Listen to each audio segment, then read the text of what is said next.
மூலமந்திரம். அன்பே சிவம், அறிவே தெய்வம், மனமே குரு, குருவே சரணம், தன்னை அறியும் அறிவே பூரணம். இருபால் மெய்யன்பர்களே, உங்கள் அனைவருக்கும் சித்தர் ஞான மார்க்கத்தின் சார்பாக வணக்கத்தையும் வாழ்த்துக்களையும் தெரிவித்துக் கொள்கிறேன். இன்று சிறந்த நாள் பிறந்திருக்குது. அதனால் பொதுவாகவே தியானத்துக்கு வர்றது ரொம்ப ரேர், ரொம்ப கம்மி. தியானங்கிறது சித்தர்களுடைய வாக்கு பொய் போகாது, உங்களுக்கு தெரியும். அப்போ போதலத்தில் கோடியிலே ஒருவர் உண்டுன்னு சொல்லியிருக்கிறார். மகான்களுக்கெல்லாம் மாமகான், சுப்பிரமணியர்கிட்ட உபதேசம் பெற்ற மாமகரிஷி அகத்தியர் பெருமானார் சொல்லியிருக்கிறார், போதலத்திலே கோடியிலே ஒருவர் ஒன்று, புத்தியினால் அறிந்தோர் புண்ணியோர்கள் போதலத்தில் கோடியிலே ஒருவர் ஒன்று, பக்தியினால் மனமடங்கிய நிலையில் நிற்பார், பாலிலே மனதை விடார் பரமஞானி. இதை தெரிஞ்சவன் உலக விஷயத்தில் தலையிட மாட்டான். அதனால் இந்த உலகம் வருது போகுது, தனக்கு என்ன தேவையோ அதை மட்டும் பயன்படுத்திக்கிட்டு விட்டுருவான்.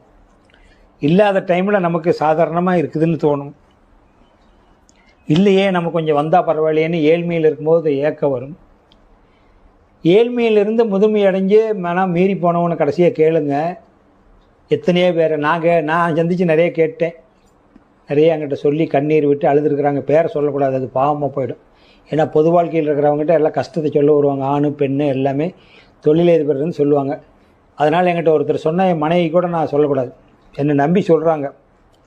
அவங்க பேரை சொல்லாதான் சொல்லணும். ஏன் இந்த பணத்தை சம்பாரிச்சுன்னே எனக்கு தெரியலையேங்கிறாங்க. தலைவாணிக்கு பதில் பணத்தையே தலைக்கு வச்சு படுக்கலாம் செல்வராஜ், அவ்வளோ பணம் இருக்குது.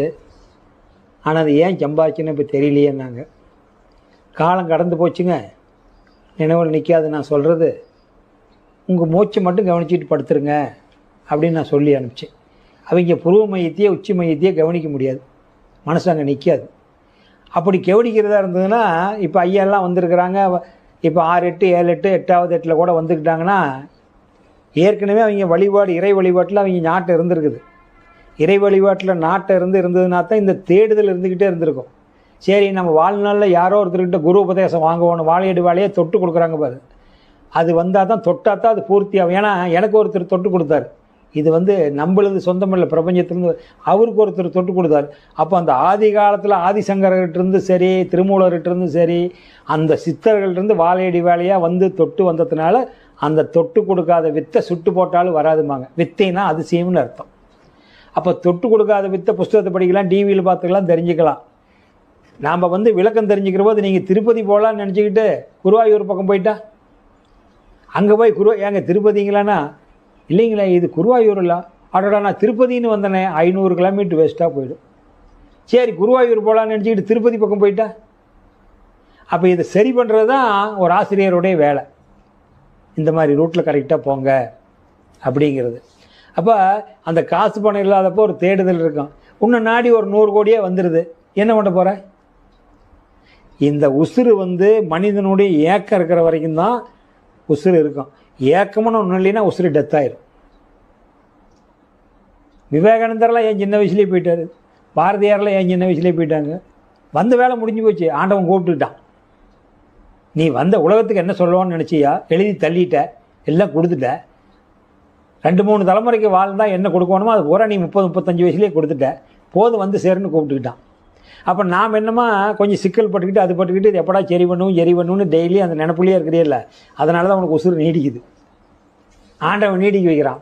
அப்போ கொஞ்சம் தேடுதல் இருக்கணும், ஆனால் அது கவலையில் சிக்கிக்கூடாது. கவலையில் சிக்கிக்காத நாம் இருக்கணும். அதுக்கு இந்த ஆன்மீக பயிற்சி உதவும். அப்போ இந்த பொருள் புகழ் செல்வாக்கு புலனின்பமெல்லாம் இது உதவாது. பணங்காசு உதவாது, செல்வந்தர் உதவாது. அதனால தான் அது மாதிரி ஞானமாக இருக்குது. அதனால தான் சொன்னார், சித்தர்கள்லாம் சொல்லிக்கிறது, 1 கோடி பேர் சாமி கும்பிட போனால் 1 கோடியில் ஒருத்தர் உயிர் வழிபாட்டுக்கு வருவார். ஏன்னா இதை எதையும் காட்ட முடியாது. கடவுளை இல்லைன்னு சொல்கிறது ஒன்று, இருக்குதுன்னு சொல்கிறது ஒன்று. அதனால் கடவுளை இருக்குதுன்னு சொன்னால் காட்ட முடியாது. இல்லைன்னு சொல்கிறதுக்கு அத்தாட்சி இல்லை. இல்லைன்னா எப்படி நான் பேசிக்கிட்டு இருப்பேன்? கடவுள் இல்லைன்னா நான் எப்படி பேசுவேன்? நீங்கள் எப்படி கேட்பீங்க? அப்போ நான் பேசுகிறதுக்கும் கேட்குறதுக்கும் உள்ள ஒரு பொருள் இருக்குது பாரு. அது ஒரு பொருளோ ஒரு ஆற்றலோ இயக்கமோ, அது ஏதோ ஒரு பேர் வச்சுக்கலாம். நம்ம தண்ணிக்கு பேர் வச்சுருக்கிற மாதிரி அதுக்கு பேர் தான் கடவுள்னு கும்பிட்றோம். நம்மளை இயக்குதல் ஒரு பொருள், அதுக்கு பேர் தான் கடவுளுங்கிறோம். அப்போ அந்த கடவுளை வந்து காட்டுனா எப்படி காட்ட முடியும்? கரண்ட்டை காட்டுனா 6 மாதத்துக்கு முன்னாடி மெட்ராஸ்லேருந்து ஒருத்தர் வந்தார். ஐயா கடவுளை பார்க்க முடியுமான்னாரு. நீ கரண்ட்டை காட்டுனா நான் கடவுளை காட்டுறேன் அப்படின்னு. நீ கரண்ட்டை காட்டு, நான் கடவுளை காட்டுறேன். நீ கரண்ட்டை காட்ட முடியலன்னா நான் கடவுளை காட்ட முடியாது. கரண்ட் எப்படி இப்போ காட்டுவீனே? எதை வச்சு கரண்ட் இருக்குதுங்கிறேன்னு ஃபேன் ஓடுறதுலான்னு சொல்கிறேன். அது பச்சையா சிவப்பான்னு சொல்ல முடியுமா? அந்த கரண்ட் பச்சையா சிகப்பா கருப்பா புழுகா சொல்ல முடியுமா? அப்போ கரண்ட் எதை வச்சு சொல்கிற இருக்குதுன்னு? ஃபேனு நீங்கள் ஈஸியாக பதில் சொல்லலாம். ஃபேன் ஓடுறதுனால தானே சொல்கிற, லைட் எரியறதுனால தானே சொல்கிற. இப்போ ஃபேனு நின்று போயிட்டே என்ன சொல்கிற? உங்கள் பேர் என்ன சொன்னீங்க? சுப்பிரமணி. இப்போ சுப்பிரமணி பேசிக்கிட்டு இருந்த சுப்பிரமணி அந்த சிவம் இருக்குதுல்ல, சிவம்னு போட்டிருப்பீர்ல, அந்த கொம்பு எடுத்துட்டா சீல 3 எழுத்து தான் ரெண்டுக்கும். சவம் பேசுமா? நடக்குமா? டைல்ஸ் ஒட்டுமா? பொண்டாட்டிக்கிட்ட கொஞ்சுமா? பையனை பள்ளிக்கூடம் கூட்டி போகுமா? அப்போ பொண்டாட்டிக்கிட்ட கொஞ்சிறது, பையனை பள்ளிக்கூடம் கூட்டி போகிறது, டைல்ஸ் ஒட்டுறது யார்? சிவன் தானே. அப்போ எப்படி நம்ம இதுக்கு மேலே எப்படி காட்ட முடியும்? அறிவின் தெளிவே ஆன்மீகம். தியானம் பண்ணுனா என்ன கிடைக்குன்னா, 50 வருஷத்துக்கு தானம் பண்ணால் கூட நீங்கள் கடவுள் அடைய முடியாது. கடவுள் அடையிறதுக்கு வந்து தெளிவு. தியானம் பண்ணுனா உங்களுக்கு என்ன கிடைக்கும்னா, மனசு அமைதி கிடைக்கும். கூட்டத்தை நெரிசலில் போகிறதுக்கு மனசு விரும்பாது. தனிமையில் இருக்க சொன்னோம். யாராவது ஒரு ஃபங்க்ஷன் ஏதாச்சும் போனால் வந்தால் கூட நீங்கள் போயிட்டு வாங்கப்பா, நம்மளை தொந்தரவு பண்ணாதீங்க, நான் சிவனேன்னு இருக்கிறேன், நீ கொடுங்க. அந்த சிவனேன்னு இருக்கிறவங்க வார்த்தை சொல்லிடுவாங்க, வெளியே கலந்துக்க மாட்டாங்க. தியானம் பண்ணுறதுனால இந்த தனிமை கிடைக்கும். ஆனால் அந்த ஜீவ பிரம்ம ஐக்கிய முக்திக்கு இடம் தெரியணுமே. இந்த பாட்டை சொல்லி அது விலைக்கு இதுதாப்பா அந்த இடம். சாதியும் மதமும் சமயமும் பொய்யென ஆதியில் உணர்த்திய அருள் பெரும் ஜோதி. அந்த இடத்துக்கு போனதுக்கப்புறம் அங்கே ஜாதி இல்லை, மதம் இல்லை, சமயம் இல்லை. இதெல்லாம் அங்கே போனதுக்கப்புறம் பொய்ன்னு தெரிஞ்சு போச்சான்.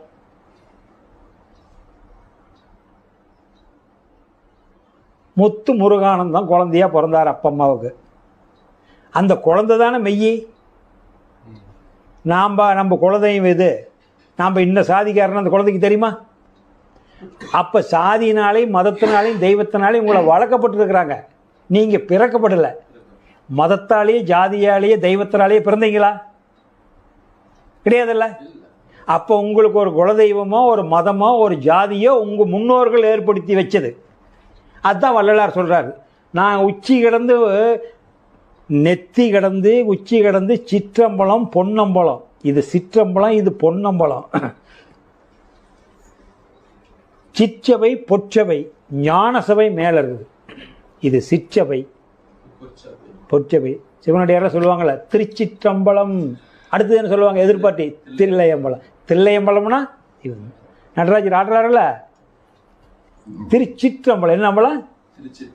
சிற்றுந்துனா என்ன? சிற்றுந்துங்கிறீங்கல்ல, சின்ன பசு. பேருந்துனா பெரிய சிற்றுந்து. சிற்றருவி பேரருவிங்கிறீங்கல்ல. சிற்றுந்துனா மினி பஸ். சின்ன பஸ்ஸுக்கு பேர் தானே சிற்றுந்து. சிற்றுந்துன்னு போட்டிருப்பான்ல, அது பேருந்துனா பெரிய பஸ்ஸு, 60 பேர் போகிறது. சிற்றுந்துனா சின்ன பஸ்ஸு. அதனால் இதுக்கு பேர் என்ன? சிற்றம்பலம். அம்பலம்னா இடம். அம்பலம்னா அம்பலவானம் போடுங்கிறாங்க கிராமத்தில் சொல்லுவாங்க. அம்பலவானம் போடப்பாவீங்க. பழைய இதில் ஜமீன்தார் சொல்லுவாங்களா, அம்பலவானம் போடுனா பெரிய ஜமீன் அர்த்தம். அப்போ அம்பலவானம் போடுனா ஜமீன் அர்த்தம். அம்பலம்னா இடம்னு அர்த்தம். அவங்க பெரிய இடத்துக்காரரு. அப்போ சிற்றம்பலம்னா இவர் சின்ன இடம். பேரம்பலம்னா பெரிய இடம். இது சிற்றம்பலம், இது பொன்னம்பலம். இது தங்க ஓடு பற்றிடும். இது வந்து தங்க ஓடு. இப்போ துரியம் கொடுத்துட்டனால 6 மாதம் 1 வருஷம் ஆனால் உங்களுக்கு மஞ்சள் நிறமாக இந்த ஓட்டுக்கடி தெரியும். இப்போ உடனே தெரியாது.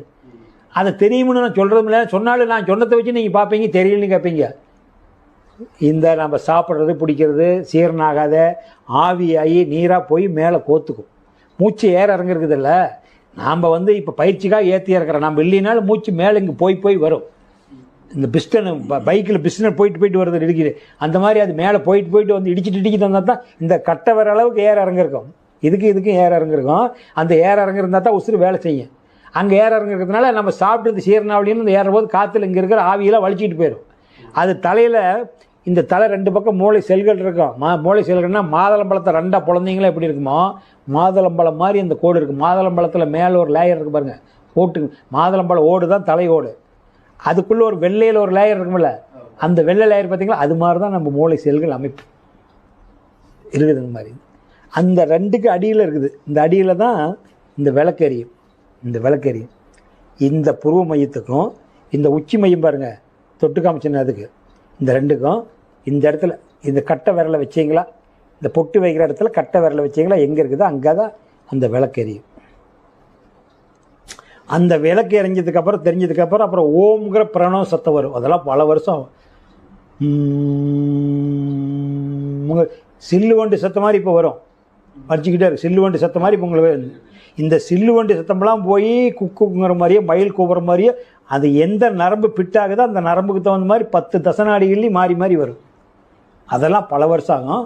அந்த இன்டிமேஷன் உங்களுக்கு சொல்கிறேன். அதனால் ஜாதி மதமும் சமயமும் பொய்யென ஆதியில் உணர்த்திய அருள் பெரும் ஜோதினார்.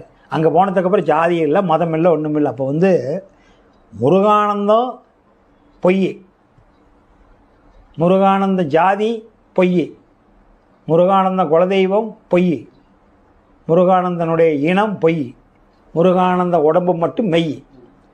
இந்த உடம்பு அடையாளம் காட்டுறதுக்காக உங்கள் அப்பம்மா வச்ச பேர், நம்ம இனத்தை கண்டுபிடிக்கிறதுக்காக குலதெய்வம், மதத்தை கடைப்பிடிக்கணுங்கிறதுக்காக மத வழிபாடு. அப்போ வழிபாட்டு முறையில் 6 வழிபாடு இருக்குது. வழிபாட்டு முறையில் எத்தனை இருக்குது? 6 வழிபாடு முறை இருக்குது. ஒன்று மத வழிபாடு. மத வழிபாட்டில் பஞ்சபூத நவக்கிரக கோயிலுக்கு போவீங்க, நவக்கிரக கோயிலுக்கு போவீங்க. உங்கள் குலதெய்வ கோயிலுக்கு அவர் வருவாரா? அவர் குலதெய்வ கோயிலுக்கு நீங்கள் போய் குழந்தைக்கு முடி எடுப்பீங்களா? அப்போ மத வழிபாடு ஃபஸ்ட்டு. செகண்டு 2வது இன வழிபாடு. இதுக்கு என்ன பேர்? முத்துவேல் குலதெய்வத்துக்கு நீ போக மாட்டீங்கன்னா விருந்தாக போவேன். ஆனால் வேண்டுதல் போய் முடியெடுத்து அவங்க கோயில் கடை வெட்டுவியா? ஆனால் பழனிசாமி குலதெய்வத்துக்கு முத்துவேல் வரமாட்டார், வருவார், குழந்தைக்கு முடி எடுக்க மாட்டார். அப்போ 1 மத வழிபாடு, 2 இன வழிபாடு. புரியுதா? 3வது இறை வழிபாடு. என்ன வழிபாடு? இறைனா என்ன?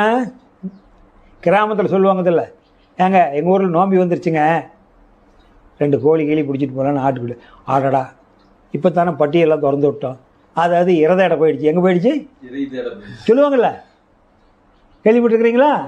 அப்போ இறைனா உணவுன்னு தெரிஞ்சுக்கிட்டீங்களா? அதுக்கு தான் பாடம் நடத்துறது. அதெல்லாம் நான் உங்களுக்கு மைக்கிலேயே வந்துடுறேன், நான் கேசட் அனுப்புகிறேன், நீங்கள் குறிக்காதீங்க, சிரமப்படாதீங்க. கவனிக்கிறத மட்டும் உங்கள் வேலையாக இருக்குங்க. ஒரு பாயிண்ட் மிஸ் ஆகாத உங்களுக்கு அனுப்புகிறேன், எல்லாம் வீடியோவில் வந்துடுறேன். அப்போ இப்போ தெரிஞ்சுக்குங்க, நீங்கள் வாழ்நாள் அதுக்கு தான் சொல்கிறது. 60 வயசு ஆனவங்களாக இருந்தாலும் கேட்காத வார்த்தை கிடைக்கும் ஆன்மீகத்தில். எப்பேற்பட்ட கோயிலில் போனீங்களான்னு நீங்கள் உலகம் முழுவதும் கோயிலை சுற்றி வளம் வந்தாலும் யாரும் சொல்ல மாட்டாங்க, கிடைக்காது. நீங்கள் நான் சொன்னதுக்கப்புறம் இதில் நீங்கள் அறிவியலுக்கு பொருத்தமில்லாத வார்த்தையாக இருக்குதுன்னு மறுபடியும் என்கிட்ட மடை கேளுங்க, நான் விளக்கம் சொல்கிறேன். அறிவியலுக்கு பொருத்தம் வந்ததுன்னா நீங்கள் போய்கிட்டே இருங்க, வார்த்தையை கேட்டுக்கிட்டு இருங்க. அப்போ இறை அப்படின்னா உணவுக்கு பேர், புரியுதுங்களா? அதுக்கு தான் நான் உங்களுக்கு உதாரணம் சொல்கிறேன். ஏப்பா அதெல்லாம் பட்டியெல்லாம் திறந்து விட்டா, அதாவது இறத இடம் போயிடுச்சு, சாயந்தரம் பட்டியல் அடைக்கிறோம் பிடிச்சிட்டு வாங்குறாங்கல்ல, அப்போ இதுதான் உதாரணம். அப்போ இறைங்கிற வார்த்தைக்கு உணவுக்கு பேர், அதுக்கு பேர் தான் இறை வழிபாடு. இன்றைக்கி அந்த கலாச்சாரத்தோடு இருக்கிறவங்க இலை போட்டு வச்சுட்டு தண்ணி எடுத்து தொளிச்சு விட்டு, ஏன்னா நீரும் உணவும் இல்லைன்னா உசுறு வாழ முடியாது, அதனால தான் அந்த நீரை வணங்கிட்டு உணவு கும்பிட்டு சாப்பிட்றோமில்ல. அப்போ இறையை உணவை கும்பிட்டு சாப்பிட்றதுக்கு பேர் தான் இறை வழிபாடு. அப்போ 3 வழிபாடாச்சா? மத வழிபாடு ஒன்று, இன வழிபாடு ஒன்று, இறை வழிபாடு. 4வது குரு வழிபாடு. என்ன வழிபாடு? இதெல்லாம் சொல்லி கொடுக்குறாருல்ல. சொல்லி கொடுத்ததுக்கப்புறம் என்ன பண்ணுவாங்கன்னா, இந்த பயிற்சிக்குள்ளே போய் தவம் பண்ணி சிந்தனை பண்ணி புஸ்தகத்தை படித்து மேல்நிலைக்கு போக மாட்டாங்க. அந்த குரு ஆசிரியத்துக்கு போவாங்க, அல்லது குரு கிட்டே ஆசீர்வாதம் பண்ணி போவாங்க. அந்த குரு மலை ஜலம் கழிக்கிறவர் தானே, ஒரு அப்பாவுக்கு பிறந்தவர் தானே, நீ அது மாதிரி தானே பிறந்து வந்திருக்கிற. நவதுவாரத்துக்கு மேலே குருவுக்கு என்ன 15 துவாரமாக இருக்குதுன்னு சொல்லி கொடுக்குறவருக்கு அதனால தான் அவர் சொல்லிக் கொடுக்குற பேர் அகத்தியர் முனிவர் ஆசான்னு சொல்கிறார். குரு அப்படின்னா உங்களுடைய உயிருக்கு பேர் தான் குரு. உங்களுடைய உயிருக்கு பேர் தாங்க குரு. திருவள்ளுவரும் குரு கிடையாது, 18 சித்தரும் குரு கிடையாது. அவங்களுக்கு பேர் ஆசான். வேகாத காலு, சாகாத தலை, போகாத புனல், விரித்து உரைப்பவனே ஆசான் ஆவான். என்ன சொல்றாரு? ஆசான். ஆர் சொல்றாரு? அகத்தியர் ஞான பாடல்ல சொல்றாரு. குருன்னு யாருக்கு சொல்லல, ஆனா மரியாதைக்காக குருன்னு சொல்லிக்கிறோம். குரு பிரம்மா, குரு விஷ்ணு, குரு மகேஸ்வரா, தாட்சாத் குரு பர பிரம்மகா, தஸ்மை ஸ்ரீ குருவே நமகா. அப்ப கடவுளுக்கு தானே அந்த பேரு. வார்த்தைக்கு பேரு சொற்குரு. அதுக்கு எனர்ஜி வேணுமில்ல, வார்த்தையை அனுப்புறாரு பாரு, அவர் பிரம்மா சொற்குரு. எனர்ஜி வேணுமில்ல. திருப்பார் கடல்ல கடையிறாரு மகாவிஷ்ணு. திருப்பார் கடல்ல கடையிலனா போட்ட சோறெல்லாம் சோறா இருந்ததுன்னா வாந்தி எடுத்துட மாட்டேன், கரைஞ்சி கூல் பண்றாரு பாரு, அவரு சர்க்குரு. சரம் ஓடிக்கிட்டே இருக்குது, சர்க்குரு. எல்லாத்துக்கும் மூலமா இருக்கிறாரு பாரு, சத்குரு. சத்து அதில் போட்டிருப்ப பின்னாடி அது. அப்போ குரு பிரம்மா சொற்குரு, குரு விஷ்ணு சர்க்குரு, குரு மகேஸ்வரா சத்குரு. சத் அவர் தான். நான் சத்குருவை சரணமடைந்தேன், நான் சத்குருவை சரணமடைந்தேன், நீங்களும் அந்த நிலைக்கு வாங்கப்பா. ஞான சரிகையில் 28 பாட்டில் கொடுத்துருப்பாரு. மரணமில்லா பெருவாழ்வுக்கு ஞான சரிகைன்னு சொல்லி 28 பாட்டில் கொடுத்துருப்பாரு. வள்ளல் பெருமானது அந்த 28 பாடலில் அந்த 6 திருமுறையில் இருக்கிற சாரம் வந்துடும். மாணிக்க வாசகர் பெருமானது தமிழ் தாளிசின்னு 12 பாட்டு இருக்கும். திருவாசகத்தில் இருக்கிற சாரம் பூரா அந்த 12 பாட்டில் வந்துடும். நீங்கள் நெட்லேயே போடுங்க, அது வந்துடும் பாட்டு. மாணிக்க வாசகர் தமிழ் தாளிசின்னு போட்டால் வந்துடும். வெறும் 12 பாட்டு. அந்த 12 பாட்டில் அவருடைய திருவாசகத்தில் இருக்கிறது அத்தனை சாரமும் வந்துடும். 6000 பாட்டு திருமுறையில் இருக்கிறது, திருவருட்பாவில் இருக்கிற 6000 பாட்டும் இந்த 28 பாடலில் வந்துடும். வள்ளல் பெருமானுடைய ஞான சரிகை அதுக்கு பேர். நெட்டில் இருக்கு, 45 நிமிஷம் இருக்குது அந்த பாட்டு பாடுறது. அவரது ஒரு 1/4 மணி நேரம் வரும். மாணிக்க வாசகர் தான் வருது.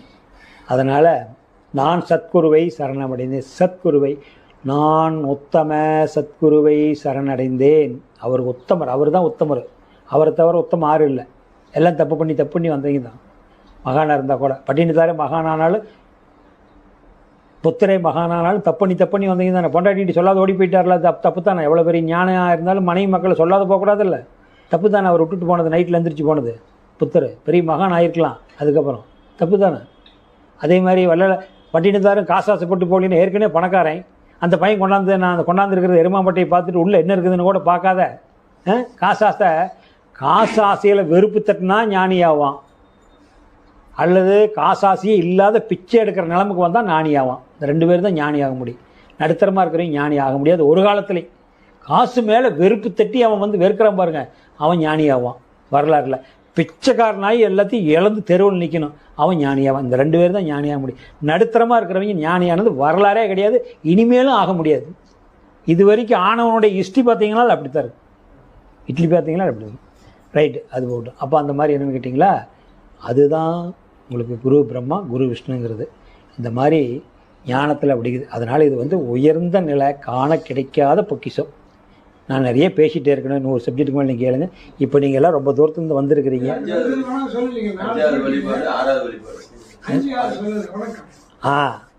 அதுக்கு தான் ஏன் கேட்குறேன்னா, இப்போ கேள்வி, இப்போ நான் கரெக்டாக புறத்தாண்ட வராங்க பார்த்தீங்களா, புறத்தாண்ட இதுதான் கவனிக்கிறது, கவனித்தல்.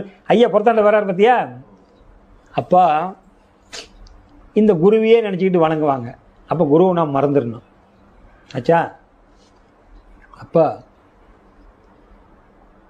இந்த சொல்லிக் கொடுக்குற ஒரு பேர் ஆசான், நம்ம குருன்னு நினச்சிட்டு இருக்கிறோம். இந்த குரு விட்டுட்டு மெய் குருவை பிடிச்சிக்கணும்.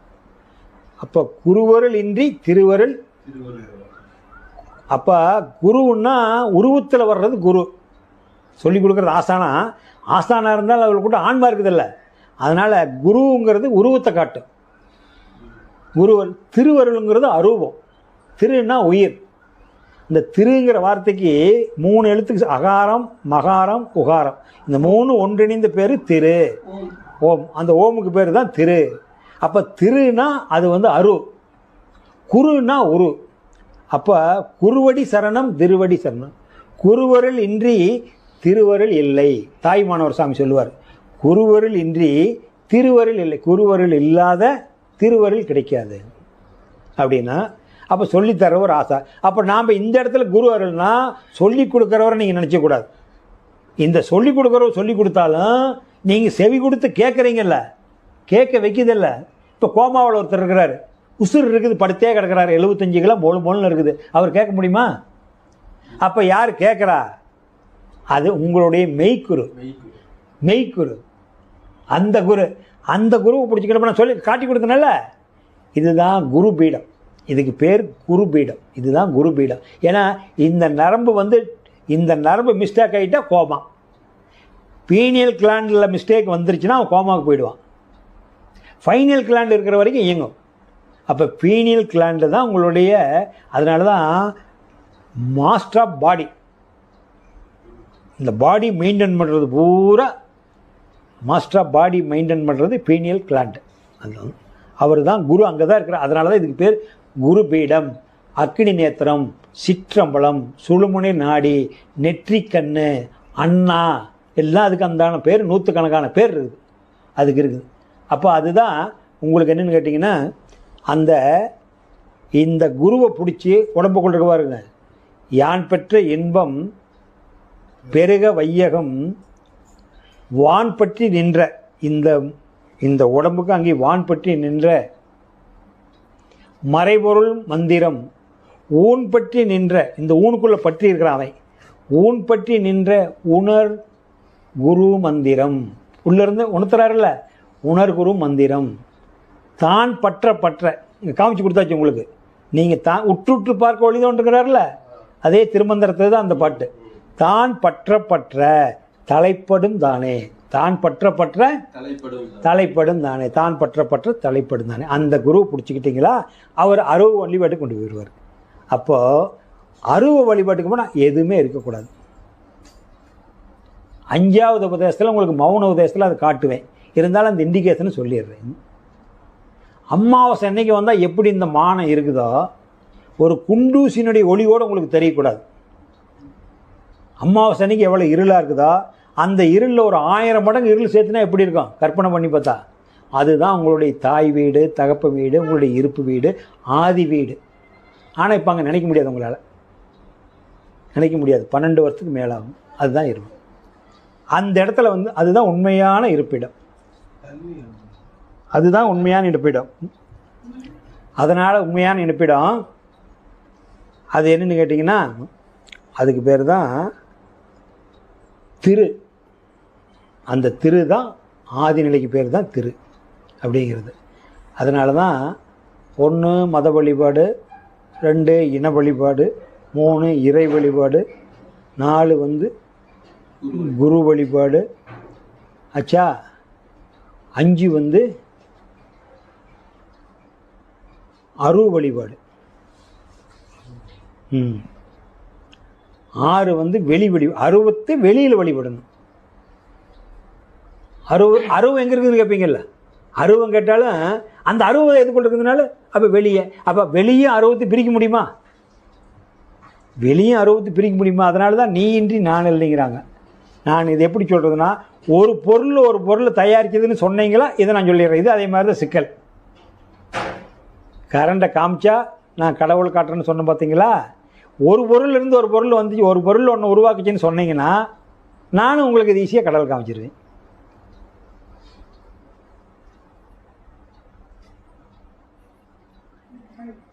அதனால் உங்களுக்கு வந்து ஸ்டார்டிங்லேயே 2 பொருள் இணைஞ்சி தான் ஒரு பொருள் வருது. ஏன்னா இப்போ வந்து சிவம் வந்து சுழற்சியில் தான் சக்தியாக வருதுங்கிறேன். ஆனால் சுழற்சி ஆரம்பிக்கிறதுக்கு அந்த சுழற்சிக்கு ஒரு வட்டம் வேணுமில்ல, வட்டம் வேணுமில்ல. அப்போ ஒரு பொருள் சொல்லும் போதே இன்னொரு பொருளை துணைக்கு சேர்த்துக்கிட்டு தான் சுற்றுது. ஒரு பொருள் இயங்கும் போதே ஒரு பொருள் துணையோடு தான் இயங்குது. அதுதான் ஆமாம், அதுதான் வெட்ட வெளி. அதனால தான் அதுக்கு பேர் தான் வெட்ட வெளி. அதனால தான் அகப்பை சித்தரை ஈஸியாக சொல்லியிருப்பார். வெட்ட வெளி தன்னை மெய்யென்றிருப்போருக்கு பட்டயம் எதுக்கடி குதம்பாய் பட்டயம் எதுக்கடி அப்படின்னு சொல்லுவார். வெட்ட வெளியே மெய்யென்றிருப்போருக்கு பட்டயம் எதுக்கடி குதம்பாய் பட்டயம் எதுக்கடி குதம்பாய்னா அதுதான் வெட்ட வெளி தான். பூஜ்ஜியத்துக்குள்ளே ராஜ்யத்தை ஆண்டு கொண்டு புரியாமல் புலம்புகின்றான் ஒருவன். நம்ம எதுக்குள்ளே இருந்து ஆள்றோம்னே அவனுக்கு தெரியல. அதை புரிந்து கொண்டால் அவனே இறைவன்.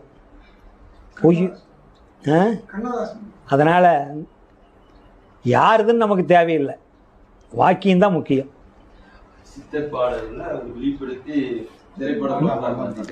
யாருதான் சரி, அந்த விளக்கம்தான் நமக்கு முக்கியம். அதனால் பூஜ்ஜியத்துக்குள்ளே ராஜ்யத்தை ஆண்டு கொண்டு புரியாமல் புலம்புகின்றான் ஒருவன், அதை புரிந்து கொண்டால் அவனே இறைவன் அப்படின்னு சொல்லுவாங்க. அதனால தான் இந்த வழிபாட்டில் 6 விதமான வழிபாடு முறை இருக்குதுங்க. இதுதான் நம்ம இருக்குது. நாம் எந்த வழிபாடு வச்சுக்கிறோமோ அந்த வழிபாடு. வேற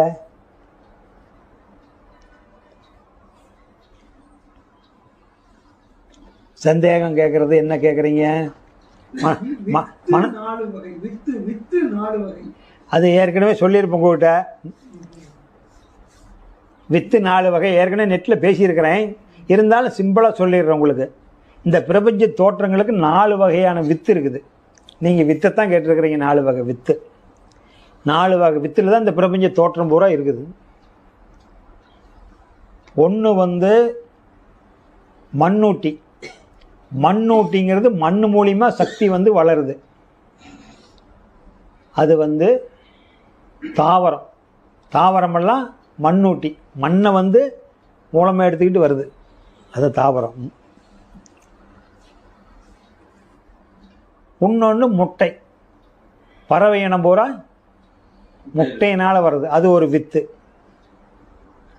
இன்னொன்று விந்து மூலியமாக வர்றது பாலூட்டி. கற்பம் தரித்து வயிற்றுலேருந்து வெளி ஆண் பெண்ணு ரெண்டும் சேர்ந்து கற்பம் தரித்து வெளியே மாரில் பால் குடித்து வர்றது பாலூட்டினம். பாலூட்டினம்னா ஆண் பெண்ணுக்கு மட்டும் கிடையாது. ஆனை, குதிரை, நாய், பூனை, பன்னி இதெல்லாம் பாலூட்டினெல்லாம் போகாது. பாலூட்டினம் அது மாதிரி. ஆகையினால இதெல்லாம் அந்த மாதிரி வருதுங்க. இன்னொன்று அழுக்கூட்டி. தலையில் நீர் கோத்து பேன் பிடிக்கும். இப்போல்லாம் நிறைய சாம்பு கிம்பெல்லாம் போட்டுக்கிறாங்க, அதனால் வர்றதில்லை. சுத்தமாக இருக்குது. இன்றைக்கி கிராமத்தில் சில பக்கம் சரியாக பராமரிக்கலைன்னா தலைப்பேன் பிடிச்சிடும். மூட்டை பூச்சி. நாய், ஆடு, மாடுக்கெல்லாம் உனின்னு சொல்லுவாங்கள்ல, உனி. இதுக்கெல்லாம் விதை கிடையாது, விந்தும் கிடையாது, முட்டையும் கிடையாது. நீர் கோத்து வேர்வையினுடைய அழுக்குனால் உற்பத்தி ஆகிறது உனி, மூட்டை பூச்சி, தலையில் இருக்கிற பேன். இது 4வது வித்து. 4வது வித்து எது? அழுக்கு. அழுக்கு ஒரு வித்து தானே. தண்ணியில் அழுக்கு சேர்ந்து வச்சால வருதில்ல. அதனால் விதை ஒரு வித்து, முட்டை ஒரு வித்து, விந்து ஒரு வித்து, அழுக்கு ஒரு வித்து. இதுதான் வித்து 4. கரெக்டுங்களா? ஆதாரம் 6 சொன்னீங்க. தலை வரைக்கும் மூச்சு இழுக்கும் போது ஆரையும் நினைக்கணும்னு சொன்னீங்க, விடும்போதும் சொல்றீங்க. ஓமுங்கிறதுல இருக்கிறத நான் சொல்லி கொடுக்கவே இல்லையே போகிட்ட. 6 ஆதாரத்தையும் நான் கவனிக்கவும் சொல்லலையே. தாடைக்கும் கீழே உங்களுக்கு நான் பயிற்சியை கொடுக்கல. மூச்சை இழுக்கிறதுக்கும் கவனி இல்லை இல்லை. இந்த 6 ஆதாரமும் இந்த மூச்சில் வந்துருன்னு சொன்னேன். நீங்கள் அங்கே நினைக்கக்கூடாது. அந்த 6 ஆதாரம் கொடுக்கறதுனால வேற. மூலாதாரம்னா 5 நிமிஷம் கவனிக்க சொல்லுவாங்க. மூலாதாரம்னா 5 நிமிஷம் கவனிக்க சொல்லுவாங்க. சுவாதிஷ்டானம்னா 5 நிமிஷம் கவனிக்க சொல்லுவாங்க. இந்த மாதிரி சில மார்க்கத்தில் இருக்குது. 6 ஆதாரத்துக்கும் 5 நிமிஷம் கவனிச்சா அதிலே 30 நிமிஷம் ஆகிடும். இங்கே 10 நிமிஷம் கவனிக்க சொல்லுவாங்க. இதெல்லாம் சொல்லிக் கொடுக்குறாங்க வெளியே. நமக்கு அது தேவையில்லை. டிரான்ஸ்பாரத்துக்கு தான் நம்ம கொடுத்துருக்குற பயிற்சி. கீழே கழிவு பொருளுக்கு வேலை கிடையாது. இந்த மூச்சை இழுக்கும் போதே அந்த இடம் தாண்டி வந்துடும். போச்சா? உங்களுக்கு என்னென்னா, இங்கே 6 வீடு தள்ளி 7வது வீட்டில் ஒருத்தரை பார்க்க போகிறீங்க. 7வது வீட்டுக்காரன் தான் நீங்கள் மெயினாக பார்க்க போகிறீங்க. 6 வீட்டுக்காரனை நின்று பார்த்து என்ன பண்ண போகிறீங்க? அந்த 6 வீட்டை நின்று பார்த்துட்டு போய் என்ன பண்ண போகிறீங்க? அங்கே உங்களுக்கு வேலை கிடையாது. அங்கே எதுக்கு நிற்கிறீங்க? தேவையில்லை. அப்போ மூச்சை இழுக்கும்போது என்னென்னா 6 மையம் கடந்து வந்துடும். அப்போ ஓம்காரத்தை நினைக்கணும்னு சொல்லியிருக்க மாட்டேன். ஓம்காரம்லாம் என்னென்னா உயிர் சக்தி உங்களுக்கு விளக்கம் கொடுக்கறதுக்காக போட்டிருக்கிறேன். அகாரம்னா என்ன? உச்சந்தலை. உகாரம்னா என்ன, அது இடுப்பு மையம். மகாரம்னா என்ன, அது தொப்புள் குழி மையம். உங்களுக்கு விளக்கணுமில்ல, அதுக்காக அந்த அகாரம் உகாரம் போட்டுக்கணும் இல்லையோ. நீங்கள் வந்து இழுக்கூடாது. மூச்சை நீங்கள் பயன்படுத்திக்கலான்னா டெக்னிக்காக இருந்ததுன்னா சொன்ன பார்த்தீங்களா, மூச்சை இழுக்கும்போது எஸ் ஓ சோ ஒன்றா ஓ ஓ. நான் சத்தமாக சொல்கிறேன், நாக்கு அசையக்கூடாது, மூச்சில் மட்டும் ஓ போய் வரணும். கற்பனை பண்ணிக்கலாமல்ல, மூச்சில் மட்டும் ஓ போய் வரணும். உங்களுக்கு அந்த மூச்சில் சொல்கிறத வார்த்தையாக சொல்லி காட்டுறாங்க. ஓம்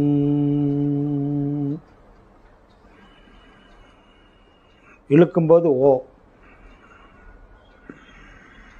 உடம்போது இம். இது ஒன்று எல்லாத்துக்கும் பொறுத்துற மாதிரி. S O so. S S ஓன்னா சோ, இங்கிலீஷில் S O. So HUM hum. HU hum. ஆமாம், ஹெச்யூஎம். இது ஒரு மார்க்கத்தில் சொல்லி தருவாங்க. சோகம் சோகம் சோகம் சோகம்னு போது சிவோகம் அப்படின்னு முடிஞ்சு போயிரு. இந்த சொல்லிக்கிட்டே இருந்தீங்களா, சிவோகம் சிவோகம்னு வரும், காலப்போக்கில் அது வரும். அதனால் அது ஒன்றா ஓம் சொல்லலாம் ஏத்தியார்களா. இல்லைன்னா உங்களால் அதை கடைபிடிக்க முடியல, டிஸ்டர்பாக. சில பேர் என்னோட மூச்சு திணறுதும்பாங்க.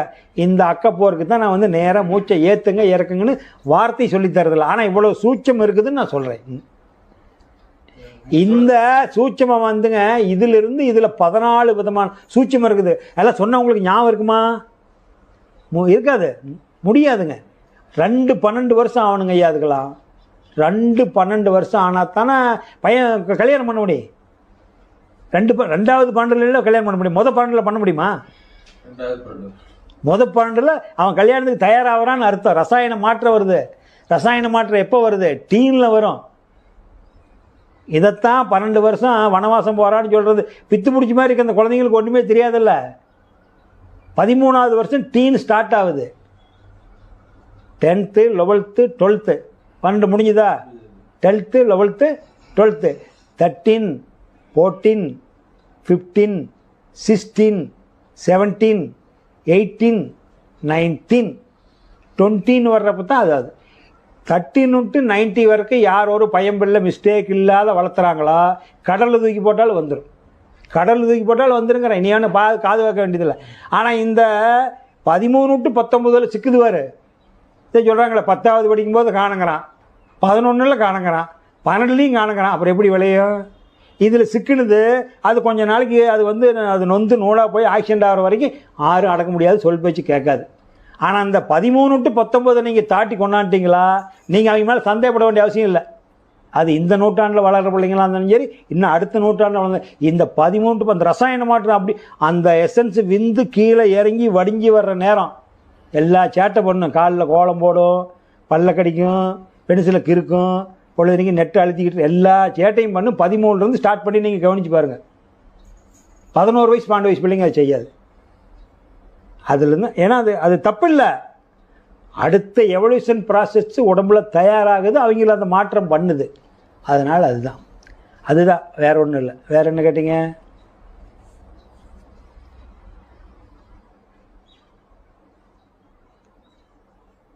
நான் சொல்கிறதெல்லாம் உங்களுக்கு புரியுதா, விளங்குதாம்மா?